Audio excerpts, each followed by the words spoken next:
Today, I'm breaking down how accredited investors can earn double-digit, predictable returns through private lending without fixing toilets, without chasing tenants, without ever owning a single rental property. So, what is private lending? Well, private lending is where you become the bank. You lend money to those real estate investors out there in your local community who are out doing projects, fixing and flipping a home, or maybe remodeling a home, putting a tenant in it, and then ultimately refinancing that out and paying you off. It's secured by first mortgage lien position, exactly like what a bank does. Credit investors love this over rentals for a number of reasons. Predictable cash flow.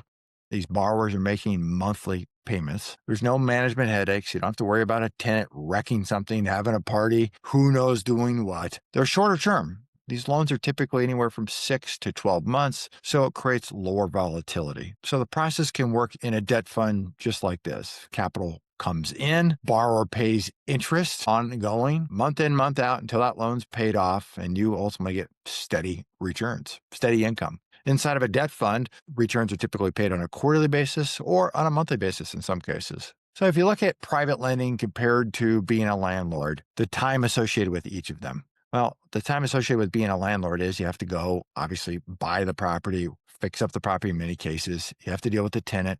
You have to deal with the repairs. And then when that tenant leaves, you got to do it all again. When it comes to lending, essentially just underwrite or co-lend with somebody and invest in somebody who underwrites for you. And at that point, there's underwriting that's done, money goes out, and then somebody else is handling a portfolio for you. So you actually don't have to do the work. It has the ability to be truly 100% passive. Risk associated with it. The risk is first mortgage lien positions at conservative loan to values. Versus if you own a rental property, you're dealing with the risk of the marketplace and what's taking place. Taxes going up, insurance going up.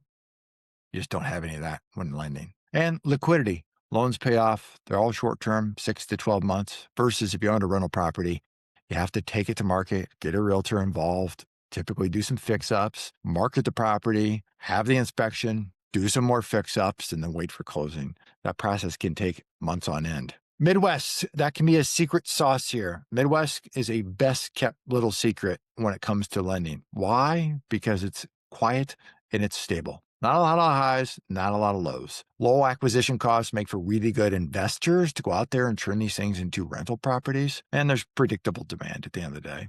So private lending, it can give accredited investors predictable income, steady incomes backed by real estate without ever being a landlord. If you want to learn more, I dropped a link in the description below.